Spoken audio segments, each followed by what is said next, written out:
সেই এই এগ্রিমেন্টটাতে আমাকে স্বাক্ষর করিয়েছে যে আমার একটা 70 লক্ষ টাকার উপরে দাম হবে ফ্ল্যাটের, এই ফ্ল্যাটটা লিখেছে এবং সে আমাকে তাৎক্ষণিকভাবে নগদ 27 লক্ষ টাকা দিয়েছে এই মর্মে এখানে উল্লেখ করেছে এবং আমার পাসপোর্ট সহ জব্দ করে রাখে।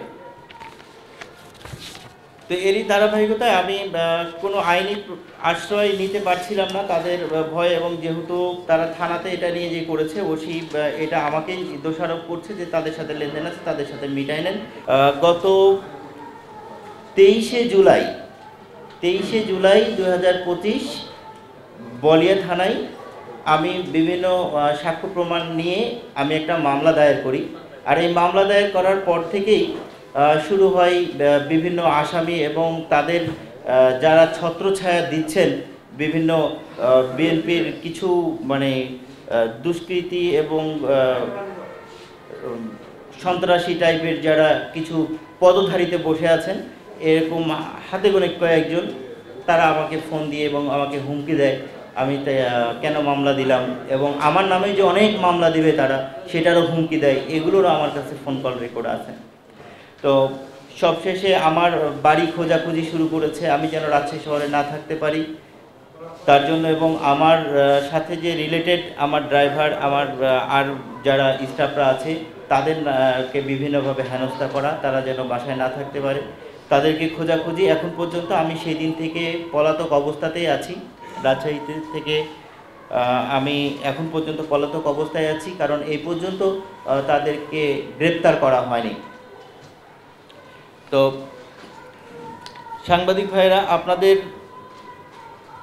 কাছে এইসব সন্ত্রাসীদের যারা বিএনপির মতো এত বড় একটা দলের পরিচয় দিয়ে এবং তারা যেভাবে হোক দলের একটা পদ নিয়ে এই যে অকর্ম করে বেড়াচ্ছে, এটাতে করে আমাদের প্রত্যেকেই আমাদের বাংলাদেশে দুটো দল, বড় দল বলতে একটা সরকারের পতন হয়েছে, আরেকটা দল হয়তো ক্ষমতায় আসতে পারে, কিন্তু আমাদের এই রাজশাহী শহর পুরোটাই কিন্তু বিএনপির ঘাঁটি আর কি। আমরা প্রত্যেকটা রাজনৈতিক দলের সাথে আমাদের ওতপ্রোতভাবে বন্ধুত্ব সুলভ আচরণ থাকবে, কিন্তু তারা আমাদেরকে অপহরণ করে নিয়ে যাচ্ছে, আমাদেরকে চাঁদা দিচ্ছে। বিগত সরকারের সময় আমাকে আমার ভূমি দখলের একটা প্রক্রিয়া হয়েছিল এবং গত মার্চে আমাকে এই প্রেস ক্লাবের বাইরে আমাকে একটা মানববন্ধন করতে হয়েছিল। আমি তখনও ব্যবসা করতে গিয়ে ওই সরকারের সময় আমি নির্যাতিত হয়েছি, এবং ওই সরকার পতনের পরেও আমি বিভিন্নভাবে আমার কাজের জন্য আমাকে এই যে চাঁদাবাজের জন্য অপহরণ হতে হচ্ছে এবং চাঁদা দিতে হচ্ছে, আমাকে জিম্মি করা হচ্ছে, আমাকে ব্যবসা করতে দেয়া হচ্ছে না, আমাকে পলাতক থাকতে হচ্ছে এই সমস্ত চাঁদাবাজদের ভয়ে। তো এই সমস্ত চাঁদাবাজ যেন মাথা চেড়ে না দাঁড়াতে পারে, তো এটার প্রতিবাদে এবং যারা এই সমস্ত দলের নাম ব্যবহার করে দলে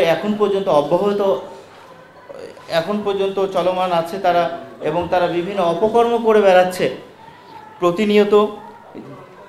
প্রিয় সাংবাদিক ভাইয়েরা, বিএনপি সংগঠনের এসব সন্ত্রাসীরা, আসামিরা আমাকে ঘায়েল করার জন্য উঠে পড়ে লেগেছে এবং আমি আমার নিরাপত্তাহীনতায় ভুগছি। এছাড়া বিভিন্নভাবে আমাকে নজরদারি রাখা হচ্ছে। আমি সব কিছুর জন্য আপনাদের সহযোগিতা এবং অন্তর্বর্তীকালীন সরকার প্রধান উপদেষ্টা ডক্টর মোহাম্মদ ইউনূস স্যার সহ সকল উপদেষ্টা মণ্ডলী, সেনাপ্রধান, সকল প্রশাসনের দায়িত্বরত কর্মকর্তা ও বিভিন্ন রাজনৈতিক দলের সিনিয়র নেতৃত্ব প্রদানকারী এবং সুশীল সমাজের সবার কাছে এর সুষ্ঠু বিচারের দাবিতে যেন এই সমস্ত চাঁদাবাজ অপহরণকারীরা দাপিয়ে না বেড়াতে পারে, আমাদের মতো ব্যবসায়ীদেরকে নির্বিঘ্নে যেন ব্যবসা আমরা করতে পারি, জনগণ যেন স্বাচ্ছন্দ্যে চলাফেরা করতে পারে, এইটুকু নিশ্চিত করতে আমি আপনাদেরকে একসাথে সকলকে আহ্বান জানাচ্ছি।